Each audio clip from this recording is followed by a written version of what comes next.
Alhamdulillah Rabbil Alamin Ar-Rahman Ar-Rahim Maliki Yawmiddin Iyyaka na'budu wa iyyaka nasta'in Ihdinas siratal mustaqim Siratal ladzina an'amta 'alaihim ghairil maghdubi 'alaihim waladdallin.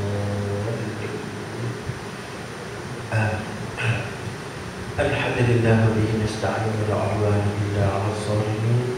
Asyhadu an la ilaha illallah wa nashhadu anna Muhammadan 'abduhu wa rasuluh. Allahumma shalli 'ala Muhammad wa 'ala ali Muhammad wa ba'd. Assalamualaikum warahmatullahi wabarakatuh. Yang dikasihi Tuan Imam, Tuan Bilal, Tuan Pengerusi Surau, Tuan Haji Mu'in, seluruh ahli jawatan kuasa, seluruh sahabat-sahabat muslimin dan muslimat sidang jemaah sekalian. Alhamdulillah, pada malam ini kita teruskan lagi kuliah pengajian. Pada malam ini saya bawa satu kitab sesudah menyebut kepada Tuan Haji Mu'in, iaitu Tanbihul Ghafilin.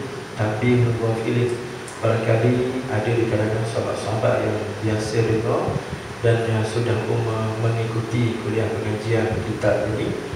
Tanbihul Ghafilin maknanya peringatan kepada orang-orang yang lalai. Tulisan Al-Imam Al-Faqih Abdul Laith Nasir bin Muhammad Al-Hanafi As-Samarqandi. Kita sebut sebagai Abdul Laith As-Samarqandi. Abdul Laith As-Samarqandi. Jadi sahabat sekalian, kitab ni adalah kitab dalam bahagian akhlak. Kita semua maklum bahawa agama ni dia ada 3 tonggak utama. Utamanya akidah, yang kedua syariat, yang ketiga akhlak.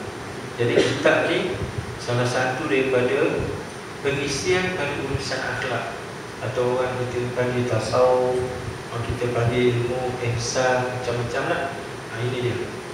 Di samping seumpama kitab apa yang biasa kita dengar dalam pengajian di surau masjid, yang famous kitab ni, kitab mana lagi sahabat sekalian? Lebih kurang macam kitab ni, iaitu membahaskan tentang urusan akhlak, urusan sifat-sifat mazmumah, sifat-sifat mahmudah. Siapa tahu? Boleh tak? Syarul Salikin. Syarul Salikin lagi. Ihya Ulumuddin. Ihya Ulumuddin, kitab yang besar karangan Imam Al-Ghazali. Jadi kedudukan kitab ni maknanya samalah, lebih kuranglah macam kitab-kitab kita sebut tadi dalam bidang ilmu akhlak, sahabat sekalian. Jadi kalau kita meneliti lebih jauh tentang kitab ini, kita akan berjumpa dengan hadis-hadis yang ada masanya sahih, ada masanya hasan, ada masanya dhaif, dan kadang-kadang ada hadis maudhu'. Hadis maudhu'. Hadis maudhu' ni hadis bukan hadis, hadis direka, sahabat sekalian, direka. Hadis palsu lah kata kita. Hadis palsu. Jadi ada juga dalam kitab ni. Ini menandakan bahawa tuan punya kitab ni, Imam Abdul Laith As-Samarqandi, dia sebenarnya bukan ahli hadis. Sebab itu sewaktu dia mengumpul hadis-hadis ni, ada juga terlepas 1-2 hadis maudhu' dimasukkan dalam ni. Hadis maudhu' ni, hadis palsu ni, kita tak boleh meriwayatkan kecuali untuk urusan belanja.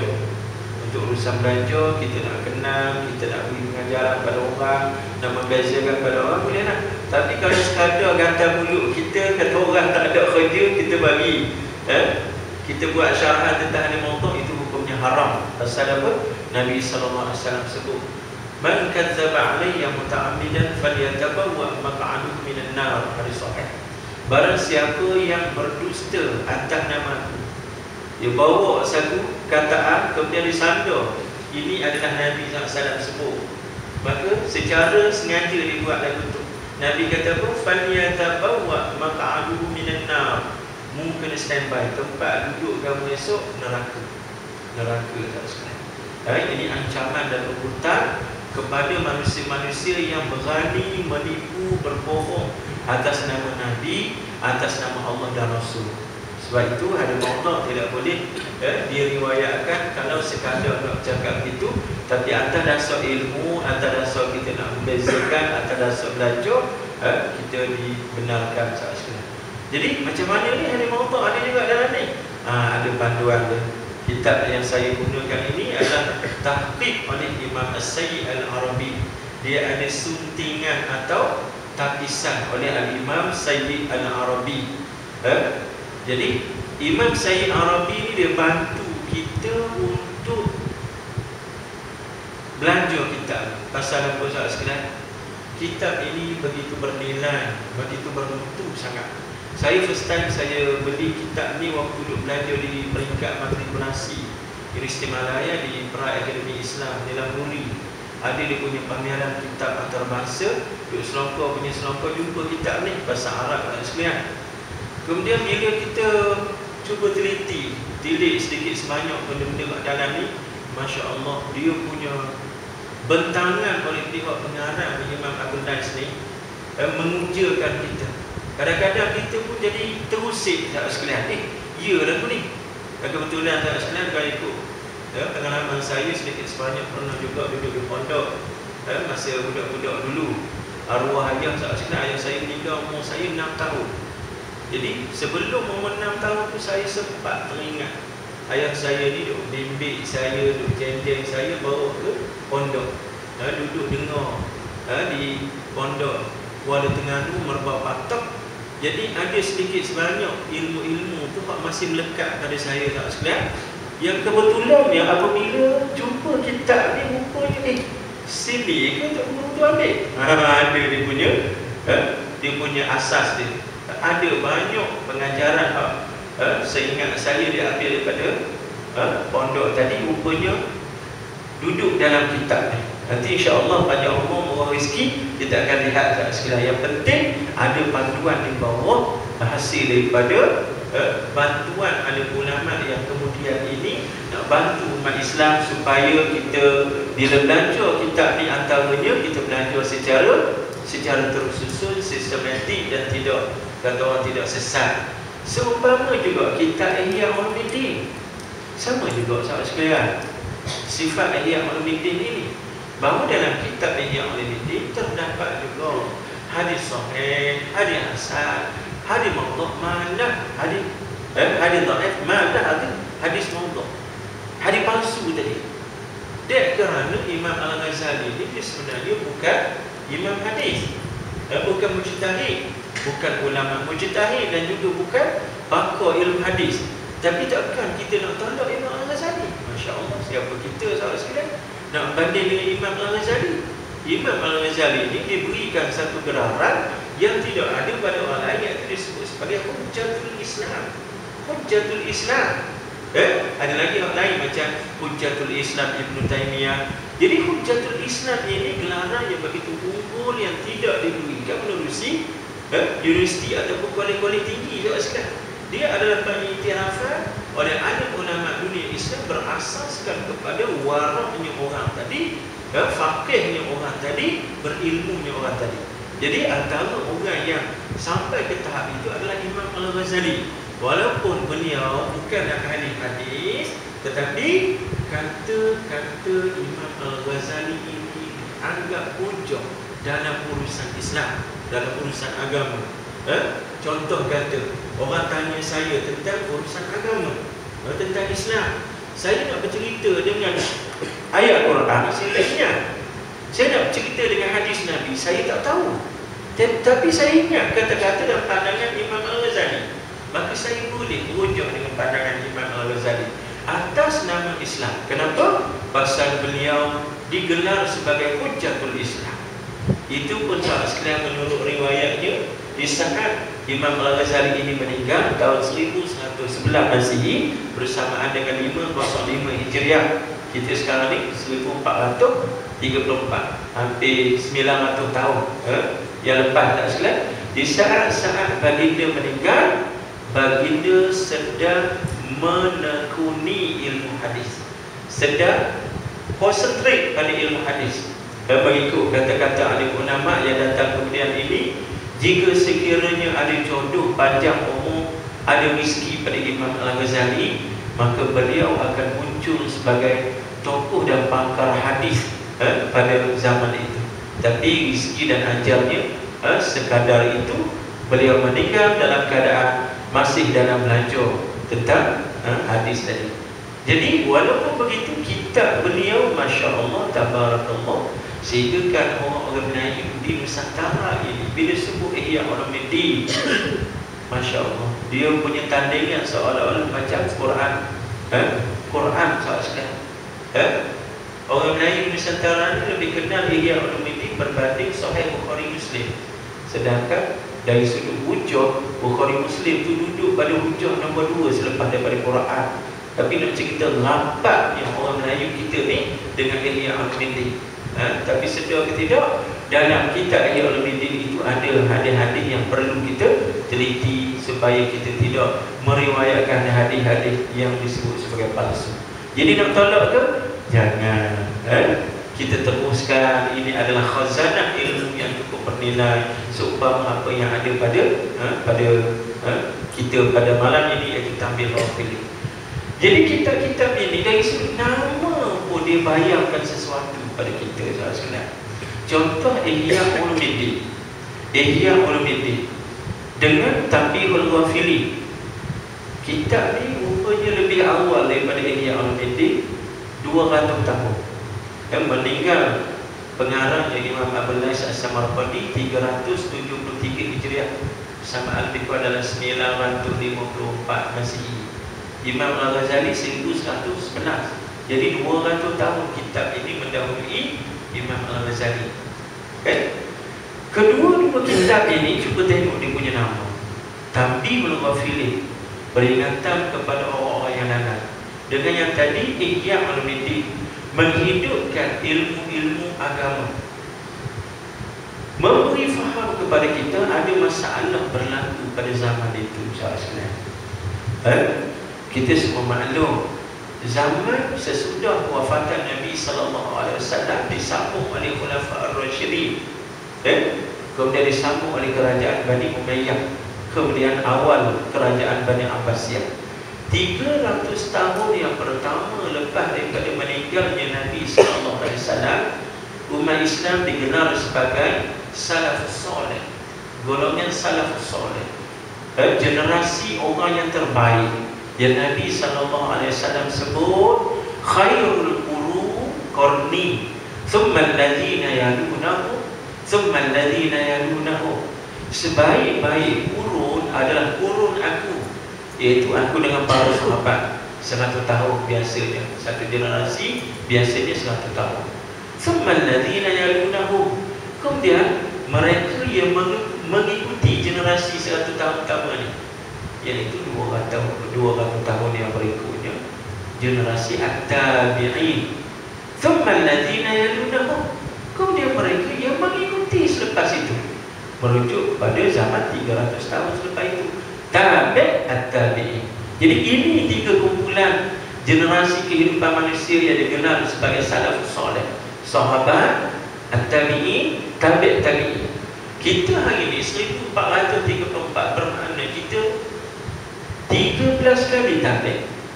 Tabi', tabi', tabi', tabi', tabi', tabi', tabi', tabi', tabi', tabi', tabi', tabi', tabi', at-tabi'in. Zaman kita 13 kali tabi'. Boleh magiki tak sekarang. Tabi', tabi', tabi', tabi', tabi', tabi', tabi'. Nak cerita jauh kita daripada hak asal tu. Jadi semua kita maklum bagaimana sifat suatu benda apabila makin lama makin jauh, makin lama makin jauh, makin lama makin jauh. Bagaimana sifat benda tadi, saudara? Dia akan jadi ceroy, dia akan jadi longgar, dia akan jadi banyak keruhnya, saudara, seumpama air. Kalau turun di puncak bukit, bila nak pergi ke muara, saudara, kalau rendah sekali sampai ke muara tu, keruh berkeladuk. Maka samalah dengan urusan agama yang sampai pada zaman kita sekarang ni, saudara sekalian. Makin lama ditinggalkan Nabi SAW, makin banyak berlaku masalah dalam kehidupan manusia, makin banyak yang akhirnya menyebabkan sampai ke hari ini, saudara sekalian, umat Islam berada dalam keadaan yang disebut sebagai zaman gelap, zaman kelemahan umat Islam. Sedangkan kalau kita tengok realiti kita hari ini, kita ramai kita kuat dari sudut bilangan, dari sudut aset. Umat Islam hari ini sedang menguasai 72% bekalan minyak dunia. 72% bekalan minyak dunia. Tetapi walaupun dia ada emas hitam yang bernilai begitu berharga, kedudukan mereka begitu lemah, seolah-olah menjadi bidak cantu di papan cantu.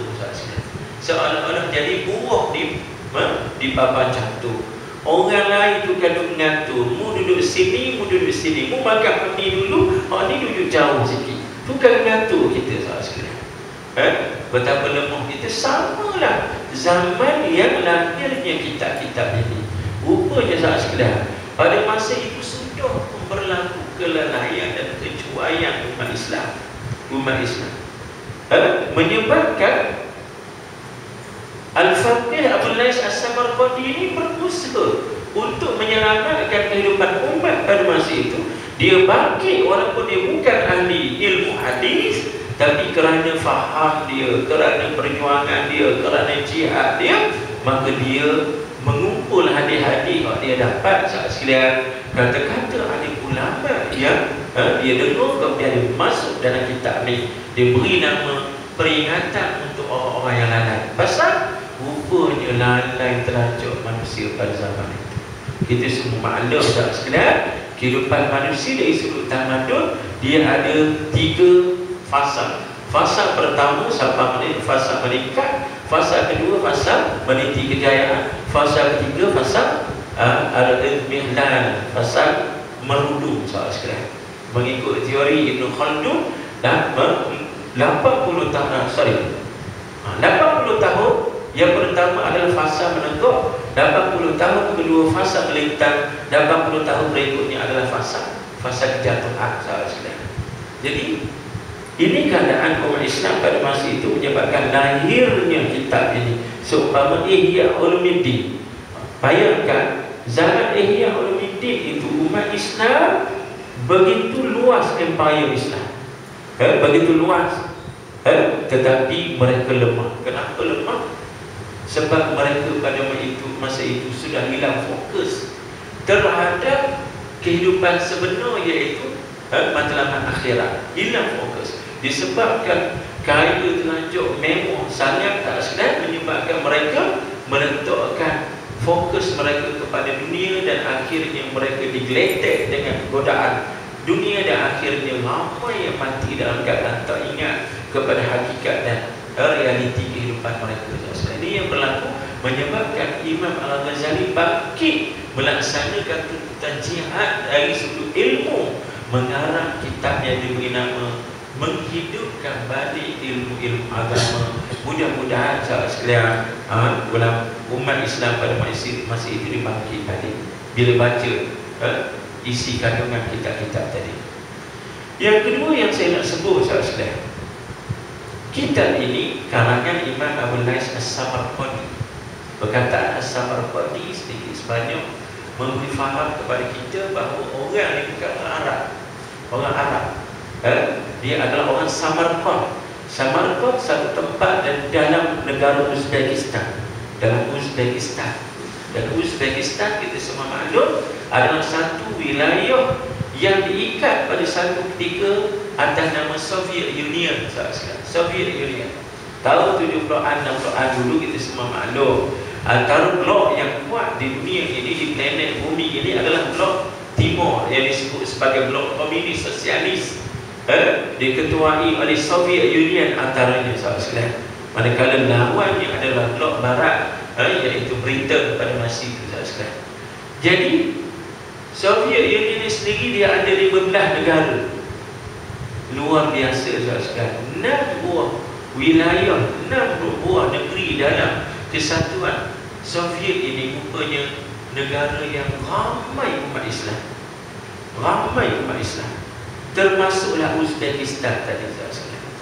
Tahun 1980 Wikileaks menyatakan bahawa Wikipedia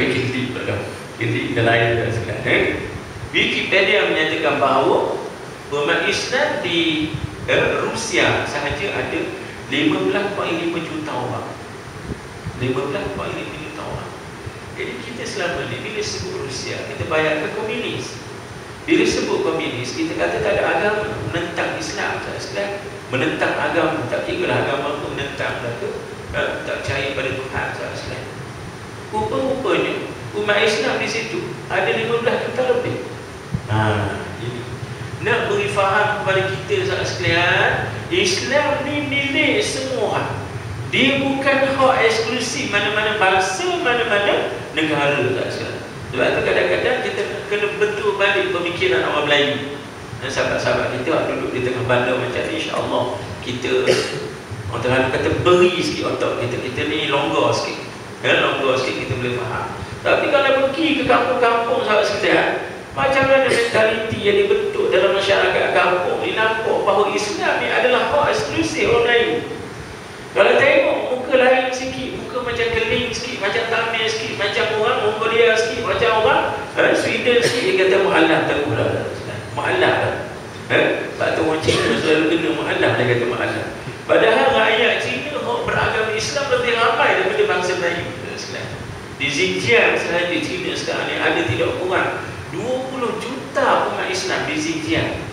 Kita orang Cina datang sini, kita kata mu'alaf. Kalau kampungnya kita terlepas pergi ke Xinjiang, orang Xinjiang pula kata kita mu'alaf. Orang Melayu sana tu mu'alaf. Bila sebut mu'alaf, buat lebih kurang sudah lah, dia semayang tak berhenti, bercakap tak berpandai, buat lebih kurang sudah sekalian. Padahal kita siapa lama dah rupanya, sama lah yang orang Cina sahabat sekalian. Jadi orang-orang Rusia itu sama rupanya. Ramai dekat dengan mereka yang ada hidayah dapat agama sahabat sekalian. Sebab itu luar biasa apabila sahaja Soviet Union runtuh pada hujung tahun 80-an, sekitar 88-89 sahabat sekalian. Bila runtuh saja Soviet Union, tiba-tiba muncul negara-negara yang selama ini berada dalam ikatan Soviet tadi, muncul untuk menuntut kemerdekaan atas nama agama. Ini luar biasa sahabat sekalian. Seumpama yang sampai sekarang masih lagi diperjuangkan oleh mereka di Chechnya sahabat sekalian. Turkmenistan, saya lebih maklum oleh seorang sahabat saya selalu buat bisnes di sana sahabat sekalian. Turkmenistan dia ada antara beberapa syariat Islam yang dilaksanakan dalam negara itu. Antaranya hukum wuduk sahabat sekalian, dilaksanakan di sana sahabat sekalian. Allah alam betul ke tidak, sebab kawan kita ni selalu berulang alik urusan bisnes dia sahabat sekalian. Dia cerita macam mana kerasnya pelaksanaan hukuman di sana menyebabkan orang ramai rakyat ni dia jaga-jaga sahabat sekalian, berhati-hati supaya tidak terlibat dengan benda-benda yang hukumannya terlalu keras sahabat sekalian. Pelaksanaannya hampir menyamai pelaksanaan itu dalam syariat Islam. Itu sama ada kita sedar ke tidak sahabat sekalian, inilah yang berlaku di wilayah yang dahulu digelar sebagai ma wara'an nahri, negara-negara yang berada di seberang laut. Dan negara-negara ini pernah dijajah oleh Mongol Tatar pada ketika Mongol Tatar pada abad ke-13 Masihi dalam keadaan ghairah untuk menjajah dan menjarah negara umat Islam. Maka di antara negara umat Islam yang awal jatuh ke tangan mereka adalah negara-negara di Republik Balkan tadi, iaitu negara-negara di seberang sungai tadi, wilayah-wilayah yang ini kita sebut sebagai Soviet Union, yang akhirnya sampailah Mongol Tatar itu ke pusat kepada Empire Islam, iaitu di Baghdad pada masa itu di Iraq pada tahun 1250-an, yang akhirnya pada tanggal 1258 jatuhlah kerajaan Islam di Baghdad sahabat sekalian dalam satu tragedi kemanusiaan yang amat menyayatkan hati. Nak cerita betapa lemahnya umat Islam walaupun mereka ramai pada masa itu. Menasabahlah Imam Al-Ghazali, Imam Abul As As-Samarqandi, dia guna nama-nama sebegitu untuk merangsang dan menarik balik perhatian dan kejaknaan umat Islam terhadap ajaran agama. Kita boleh faham macam mana lemahnya keadaan kita pada masa itu, apabila begitu mudah kerajaan Mongol Tatar atau askar Mongol Tatar ini menyerang umat Islam. Bayangkan sekalian, Baghdad duduk di Asia Barat, peta Asia Barat. Mongol Tatar datang dari sebelah Mongolia, sebelah China. Berapa jauh nak boleh nyampai tu? Berapa ribu kilometer, sahabat sekalian. Nak cerita bagaimana lemah dan lekanya umat Islam.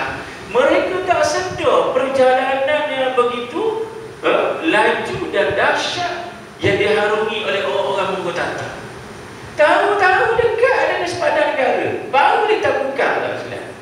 Baru kata orang nak berasak menyang masa tu. Baru nak cari Tok Imam Tok Bilang masa tu. Buat air tengah hati dan sebagainya. Ribuan kilometer mereka bergerak.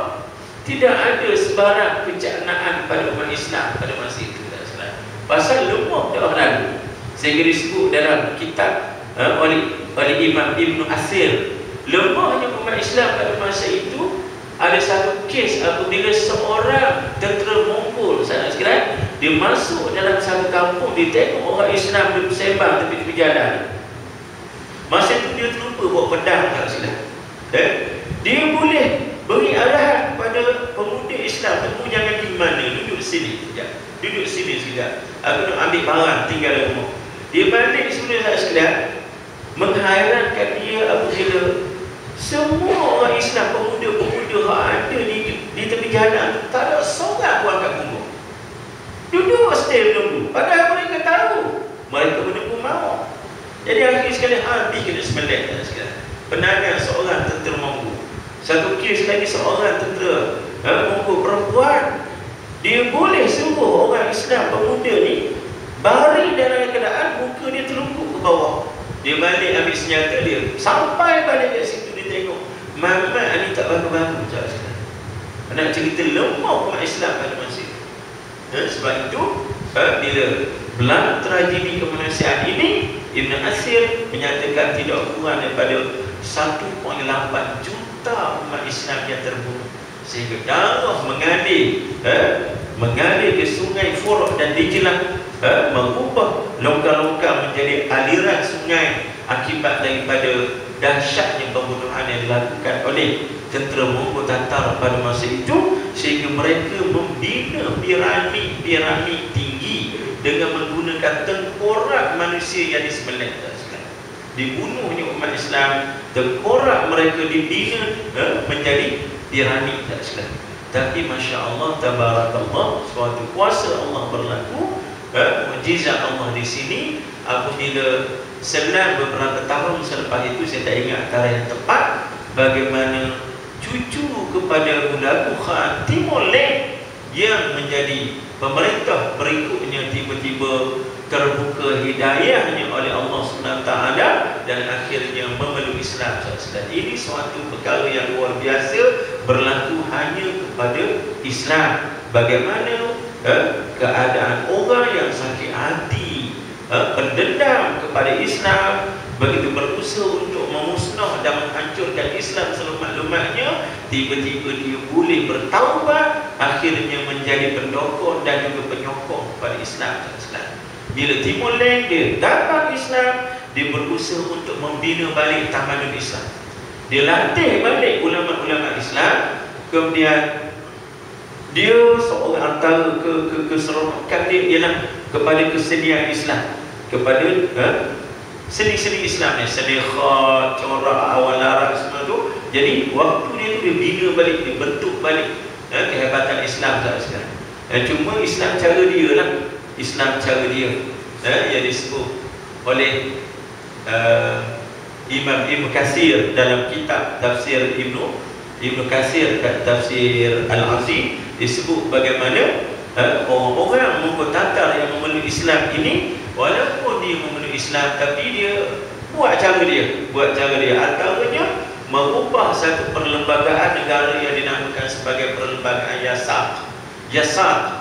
Maka perlembagaan Yasat ini dihukumkan oleh ulama-ulama Islam sebagai kafir, dan barang siapa yang menyetujui, meredai dengan sengaja penerimaan perlembagaan Yasat ini, maka dia kafir, murtad kerana dia berhukum dengan hukum selain daripada Allah SWT.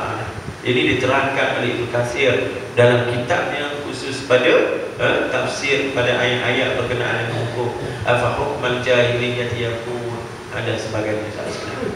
Jadi sedikit sebanyak kita lihat bagaimana luar biasa yang berlaku kepada kumpulan manusia yang begitu bengis dan ganas tiba-tiba mendapat hidayah kemudian membantu Islam.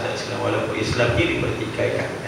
Begitu juga kita pernah dengar dulu tahun 90-an dulu berlaku satu tragedi besar di benua India apabila satu kumpulan pelampau Hindu, Shiv Seva, Shiv Seva pelampau Hindu yang berusaha untuk meruntuh Masjid Babri, masjid yang paling tua di benua India, dengan tohmahan mereka bahawa masjid paling tua Islam ini dibina di atas kuil kepunyaan Tuhan mereka, tempat kelahiran Dewa Siva, sahabat sekalian, dewa api, dewa perang dalam kefahaman mereka. Maka tempat kelahiran Dewa Siva itu kat situ ditapak Masjid Babri dan mereka berusaha untuk meruntuhkan, sahabat sekalian.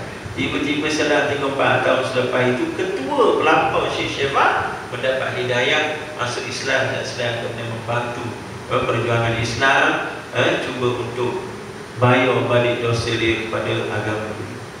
Jadi ini di antara mukadimah, tak masuk lagi ni mukadimah berkenaan dengan kitab Tanbihul Ghafilin, bahawa di sini kita boleh faham Imam Abul Lais As-Samarqandi rupanya dia bukan orang Arab. Jadi nak suruh kita maklum bahawa Islam ini tidak bersifat eksklusif. Jangan anggap kita orang Melayu lebih baik daripada orang Dayak, orang Iban, orang Kadazan Musuh. Sekalian, bagaimana Islam Nabi SAW didik para generasi sahabat, manusia seumpama Bilal bin Rabah. Orang tengok, kalau tengok sekali ibah gitu, orang boleh muntah tak sedap. Pasal muka dia tak laku di pasaran antarabangsa. Muka gelap gitu dengan rambut, rambut ketok-ketok, rambut keriting dengan bibir tebal, mata macam bar, mentua pula, sahabat sekalian, hidup pesek macam hidup saya ni, nak laku macam mana, tak sekalian? Tapi di sisi Allah SWT, Masya Allah, Tabarakallah, bagaimana luar biasanya kedudukan Bilal bin Rabah, sehingga kan Nabi SAW mendengar telapak kaki Bilal diatur di dalam syurga Allah SWT dalam peristiwa Isra dan Mi'raj. Sehingga Nabi panggil Bilal pagi esok. Bila berjumpa dengan Bilal di kota Mekah, Nabi tanya Bilal, "Ma fa'alta ya Bilal?" Membuat apa sebenarnya Bilal? Sehingga kan luar biasa kedudukan kamu. Allah SWT tunjukkan kemuliaan kamu pada malam tadi aku dimi'rajkan ke sisi Allah. Bila tutup muka, tak ada apa-apa ya Rasulullah. Takkan aku lebih hebat daripada Rasulullah, tak ada apa benda pun. Bila Nabi minta lagi, bersungguh minta, maka bila menyatakan barangkali ya Rasulullah, kalau ada pun sedikit hak lain sikit daripada orang lain, adalah aku sentiasa meletakkan diri aku dalam keadaan berwudu. Jarang benar tak ada air semayang, jarang benar. Jadi setiap kali ada air semayang berwudu, aku penderah dengan semayang sunat wudu 2 rakaat lepas tu. Inilah yang menyebabkan Bilal dulu pada orang lain dalam syurga Allah SWT. Padahal syurga tak masuk lagi, syurga neraka ni selepas daripada pengadilan Allah, lepas daripada timbangan mizan. Habis aku mana Nabi boleh dengar, boleh tahu? Ini memanggil selingan awal. Dah macam kita ni lah. Ini ragu tak sudah. Tahu tak rancangan apa? Hari Sabtu malam Ahad minggu esok lusa. Pukul 8 malam TV3 apa dia? Semua kita tahu. Buletin utama. Pasal apa kita tahu tak sekarang? Main tak lagi buletin utama tu. Tak dah, kita ke 4 hari lagi. Hari ni Rabu, esok Khamis, Jumaat, Sabtu, 4 hari lagi tak sekarang. Atau 3 hari lagi. Belum berlaku lagi. Tapi kita dah tahu dah. Hari Sabtu malam Ahad pukul 8. TV3 mesti buletin utama punya. Pasal apa? Oh, rupanya dia advance kan. Dia maklum awal saudara-saudara. Maklumat tu sampai awal pada kita. Tak salah. Saya dulu suka lagu Ustaz saudara. Cerita Ustaz. Allah. Zaman Rajesh Khanna, Shashik Kapoor, Ricky Kapoor, waktu zaman kita dah tu. Amitabh Bachchan, Amitabh belajar tu lah. Zaman Shah Rukh Khan tak main kat sekalian. Bukan zaman kita lah. Oh, minat benar. Sampai tutup rancangan program lain hari Sabtu petang lah sekarang. Pukul 3. Pasal apa? Dah tahu dah 3-4 hari lagi dah tahu dah. Dah tahu dah. Ini sama juga. Dalam kes kita pada urusan Allah SWT, dalam surah Yasin kita baca kisah bagaimana sahibu Yasin dah diberitakan duduk dalam syurga dan mendapat manfaat syurga. Ya laita qaumi ya'lamun bima ghafara li rabbi wa ja'alani minal mukramin. Wahai alangkah baiknya kalau orang-orang kampung aku mengetahui bagaimana nasib dan kesudahan aku sekarang, duduk dalam nikmat keampunan Allah dan diberikan rizki yang berlimpah ruah oleh Allah SWT. Padahal peristiwa kiamat belum berlaku, pada masyarakat belum berlaku, timbangan mizan belum berlaku. Tiba-tiba dah dinyatakan sahibu Yasin Habibun Najjar ini duduk dalam syurga dengan kenikmatan syurga. Ini urusan dalam agama bagaimana dikedepankan kepada kita supaya kita faham bagaimana kesudahan kalau ikut jalan ini dan bagaimana pula kesudahan kalau ikut jalan itu.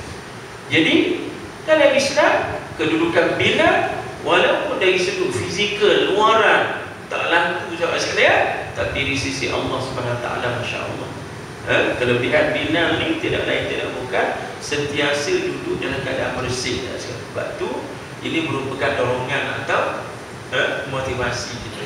Sebab tu dalam ilmu fiqh saudara, kentut dan keluar mani semua tu disebut sebagai hadas. Hadas kecil, hadas besar. Apa makna hadas saudara? Hadas maknanya benda baru. Benda baru. Ini saya kebetulan dulu sebut dan kita hidup itu dah. Hidup. Ingat saya tidak main je. Hadas ni maknanya benda baru. Benda baru. Accident tu. Benda bom berlaku. Orang Arab kata hadisah. Accident. Benda baru berlaku. Kenapa kentut dinamakan hadas kecil? Keluar mani, hid nifas. Hadas besar. Hadas kecil kita semua tahu bagaimana nak hilangkan hadas kecil, ambil wudu. Hadas besar kita tahu bagaimana nak hilangkan, nak angkat pada hadas besar, kena mandi wajib kan, mandi wajib. Kenapa dinamakan hadas? Benda baru. Sama ada benda baru tadi sifatnya kecil, wudu, sifatnya besar, mandi wajib. Nak cerita bahawa Islam sebenar-benarnya semua kita duduk dalam keadaan suci bersih sama. Kita ada 24 jam sehari semalam. 24 jam tu semestinya berada dalam keadaan suci bersih. Dengan maksud ada wudu sama 24 jam. Ada wudu sepanjang masa. Ini kerja orang Islam dan sifat hakikat orang Islam. 24 jam dia berwudu. Boleh sembahyang anytime anywhere. Dia boleh pegang Quran, baca Quran anytime anywhere. Pasal dia sentiasa berada keadaan berwudu. Tiba-tiba dalam keadaan berwudu, kentut. Maka baru berlaku benda kecil tadi, kentut tadi. Pada kentut, dia terkentut baru seminit. Maka apa yang perlu dibuat? Cepat baiki balik, betulkan balik keadaan dia, duduk balik pada suasana wudu. Maka dia kena ambil wudu balik supaya hadas kecil tadi terbatal, kembali balik bersih. Ataupun dalam keadaan bersih ni nak bersama dengan pasangan, dengan suami isteri dia, kita tak persilakan.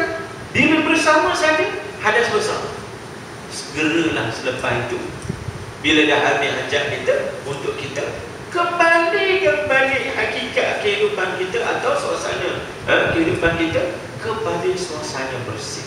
Suasana bersih, iaitu paling wajib. Boleh faham tak? Itu sebab hadas kecil, namanya hadas kecil, hadas besar. Tapi kalau berlaku dalam masyarakat kita pada tingkah laku atau amalan perbuatan kita, susah. Hadas kecil tu kok lama berbentuk tu sebenarnya kok 2-3 minit. Betul tak? Susah kan? Itu yang berlaku. Jadi pelik.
Sikit lagi tak sekalian. Jadi hak saya nak sebutnya pada permulaan kitab pada malam ini adalah bagaimana kefahaman yang perlu kita bentuk berkenaan dengan Islam ini. Bagaimana pengarang kitab yang bawa kepada kita ilmu cukup bernilai ini, beliau sendiri pun bukan orang Arab, sedangkan kita nampak Islam ni seolah-olah Arab, Arab itu seolah-olah Islam. Dari tempat kita, Melayu itu adalah Islam, Islam itu seolah-olahnya Melayu itu. Padahal hakikat yang berlaku sahabat sekalian, Islam ia bersifat universal, sarwa jagat, disebut sebagai alamiyyah. Ini antara sifat keistimewaan hak ada pada Islam. Dia tak serupa agama lain, seumpama Yahudi. Yahudi ni sahabat sekalian, kita orang Melayu sampai kiamat tak boleh masuk agama Yahudi. Sampai kiamat, mati ini balik tak dapat. Pasal apa? Pasal Yahudi ni khusus untuk bangsa Yahudi, Jews. Untuk Jews. Kita tak boleh, tak sekalian. Macam bangsa Jerman, Hitler pernah isytihar bahawa Jerman ini the best nation, bangsa yang terbaik. Sama dengan bangsa Jews. Orang Yahudi yang mengisytiharkan mereka adalah nahnu sya'bullahil mukhtar, nahnu ahbabullah, kami adalah bangsa pilihan Allah, kami adalah kekasih-kekasih Allah. Jadi selain daripada Zeus adalah Goyim, adalah binatang lembu. Goyim, binatang lembu, sifatnya adalah lembu. Siapa? Semua bangsa selain daripada Yahudi. Sebab itu mereka tidak ada masalah apa nak membunuh, nak buat kelanyar, orang kata, nak menzalimi orang-orang selain daripada Yahudi. Kenapa? Pada pemikiran dan syariat mereka, ajaran Talmud yang rosak ini, bahawa agama selain, bangsa selain daripada Zeus, agama selain daripada Yahudi adalah sesat, salah, dan mereka membunuh bangsa-bangsa tadi. Malah bagi mereka, jika sekiranya membunuh, maka mereka akan dapat markah melakukan sunnah yang begitu tinggi dalam ajaran Yahudi mereka. Ada satu sini sekalian, bagaimana ditunjuk sekumpulan anak-anak Yahudi ini dalam perjalanan pergi ke tadika. Umur bawah 7 tahun sekalian, masih tadika. Kalau kita kat sini tadika kemas, tadika perpaduan. Dalam keadaan mereka duduk dalam bas, bawa ke tadika, mereka bernasib menyanyi ikut bahasa Yahudi, Hebrew mereka. Mengejutkan kita apabila bahasa Hebrew itu, apabila ditranslate ikut bahasa kita faham, ditranslate ikut bahasa Arab dan Islam, mengejutkan kita bagaimana sedikata lagu tadi begitu dahsyat. Antaranya dia kata, budak-budak umur 4, 5, 6 tahun, budak-budak akan kami bunuh bangsa-bangsa lembu, bangsa-bangsa Goyim. Kami akan hirup darah-darah segar mereka, akan kami kupas kulit mereka hidup-hidup.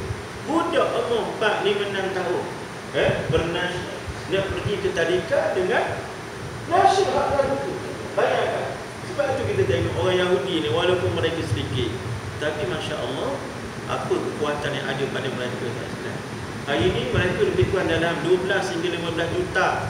Dahulu pernah mereka 20 juta. Tetapi makin lama bangsa mereka semakin susut, disebabkan mereka sendiri pun hari ini tak berapa nak mengaku sangat jadi Yahudi. Sebab mereka tahu bahawa Yahudi adalah bangsa yang disialkan oleh seluruh tamadun dunia hari ini. Orang Melayu pun panggil, orang Melayu pun ada simpulan bahasa jahat macam Yahudi. Tak tahulah, takut tukar dah. Tak lagi dah. Jahat macam Yahudi. Apa jahat macam Belakang pula ke? Tak lagi saja. Saya fail. Jawapan tu salah pada sekolah rendah saya dulu. Jahat macam tak. Saya tulis apa benda tu, macam rimau ke apa, rupanya jahat macam Yahudi. Aku baru tahu rupanya Yahudi jahat. Dia tak salah. Menyebabkan mereka ramai yang menyembunyikan identiti diri mereka di samping berlaku perkahwinan campur antara mereka tak sekalian untuk menghilangkan dan melonggarkan identiti diri. Walaupun mereka sedikit kecil, tapi apa yang kepada mereka semua kita maklum. Ini orang-orang Yahudi begitu luar biasa. Seawal umur 4, 5, 6 tahun dah dianjur dengan nilai-nilai agama mereka. Kalau kita budak-budak kita umur 4, 5, 6 tahun dah mengajar agama saja. A, B, C, D, E, F, G, H, I, K, L, M, N, O, P, Q, R, S, T, U, W, X, Y, Z. I love you. Tu dah. Ending dia tu, I love you. Tu mengajar budak 4, 5, 6 tahun. Tu love you. Orang boleh hantar skeping kertas kecil dia tulis I love you, you love me or not? I love you, you love me or not?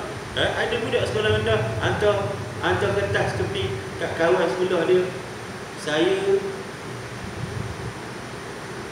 boleh guna kataan ni. Saya nak rogol awak.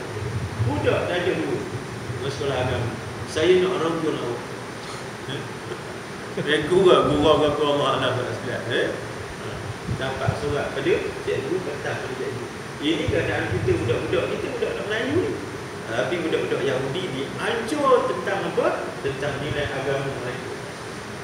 Dan nilai agama mereka. Ini luar biasa berlaku. Jadi Islam ini dia bukan milik sesiapa, sehingga kan kita tak ada masalah nak dengar panduan nasihat daripada seorang tok guru hebat, walaupun dia datang daripada keturunan hak sebelah Rusia, hak sebelah Soviet Union, hak namanya Samarkandi, sahabat sekalian. Begitu juga Imam Al-Bukhari, rupanya datang daripada wilayah Rusia juga, Bukhara, sahabat sekalian. Rupanya bukan orang Arab juga. Jadi orang Melayu ni tak tahulah, kita orang Melayu ni tak berapa ada sangat nama-nama besar. Ada, tapi kata orang jarang-jarang sangat.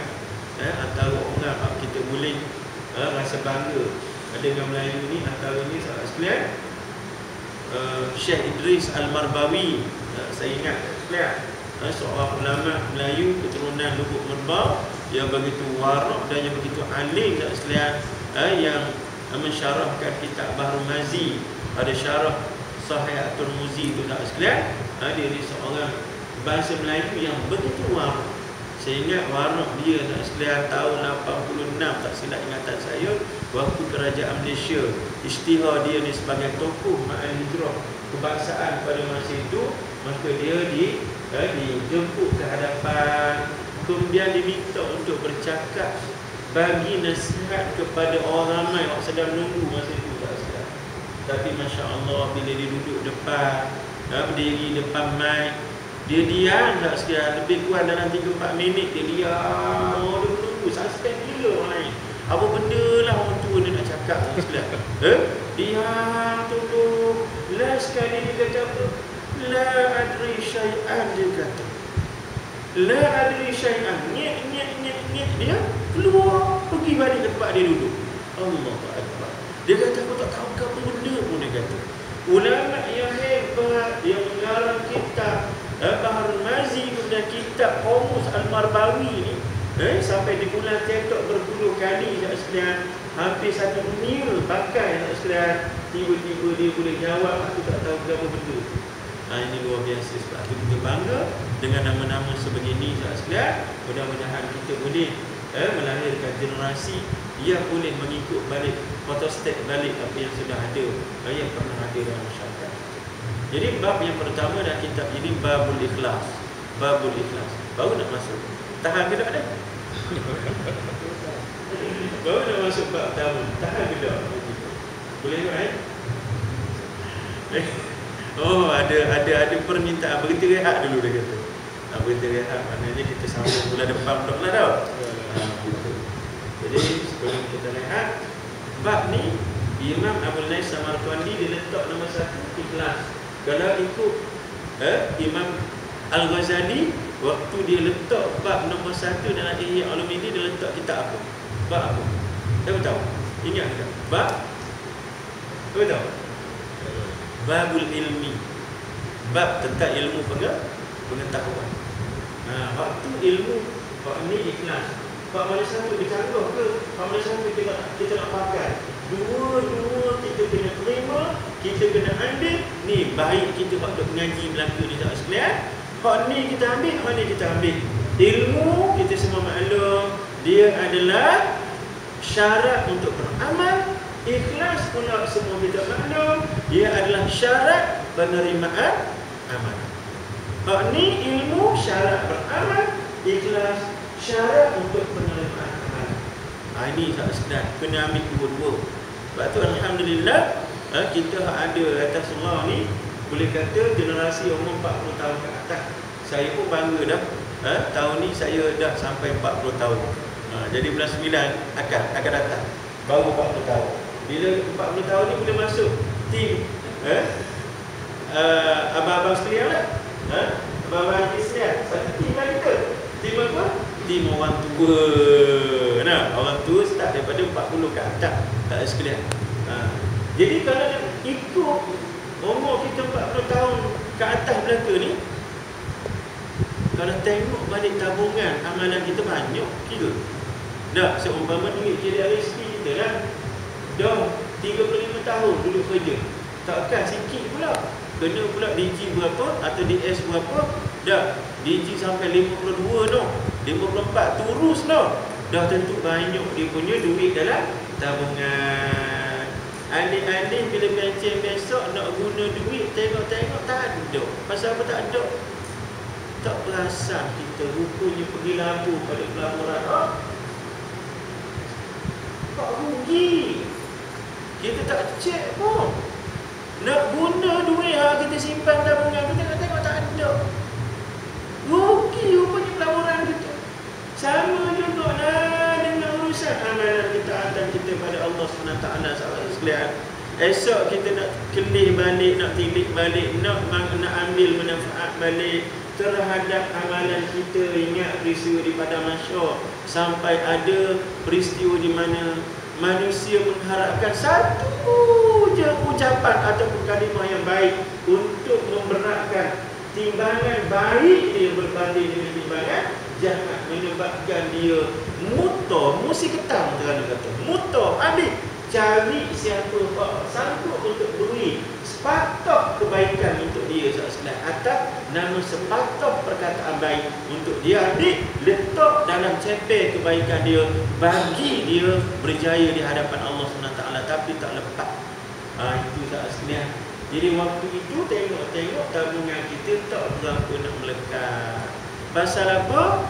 Rupanya ada masalah pada keikhlasan. Masalah itu. Jadi akhir kata pada malam ini kita tutup dengan satu kata-kata Imam Al-Ghazali. An-nas kulluhum halikun illa al-alimun. Al-alimun kulluhum halikun illa al-amilun. Al-amilun kulluhum halikun illa al-mukhlisun. Manusia bermula keseluruhannya adalah rosak, hancur binasa, tidak memberi faedah apa pun, melainkan manusia-manusia yang berilmu pengetahuan. Ada pun orang-orang berilmu juga rosak, melainkan yang beramal dengan ilmu masing-masing. Dan ada pun setiap mereka yang beramal dengan ilmu juga berakhir dengan rosak, melainkan mereka yang ada keikhlasan. Jadi kalau nak selamat, rupanya orang yang ada ilmu, beramal, kemudian ikhlas dalam amalan yang berasaskan pada ilmu. Mudah-mudahan Allah SWT memelihara saya dan sahabat-sahabat yang ada. Allah SWT istiqomahkan kita pada urusan kebaikan, dan Allah SWT beri panduan jalan kebenaran kepada kita untuk kita ikuti sebagaimana doa kita. Allahumma arinal haqqa haqqan warzuqna ittiba'ah wa arinal batila batilan warzuqna ijtinabah. Ya Allah, berikan kami dapat lihat benda benar itu sebagai benar, dan kuatkan kami untuk ikut kebenaran, manakala yang batil itu sebagai batil, dan berikan kekuatan untuk kami mengelakkan diri daripada kebatilan. Aqulu qouli hadza wa astaghfirullah wa lakum wa lisairil hadirin wal hadirat rahim. Kita akhirkan atas kafarah dan surah Al-Fatihah. Subhanakallahumma wa bihamdika asyhadu an la ilaha illa anta astaghfiruka wa atubu ilaik. Bismillahirrahmanirrahim. Wal 'asri innal insana lafi khusr illa alladhina amanu wa 'amilus shalihat wa tawassaw bil haqq wa tawassaw bis sabr. Assalamualaikum warahmatullahi wabarakatuh. Waalaikumsalam warahmatullahi wabarakatuh.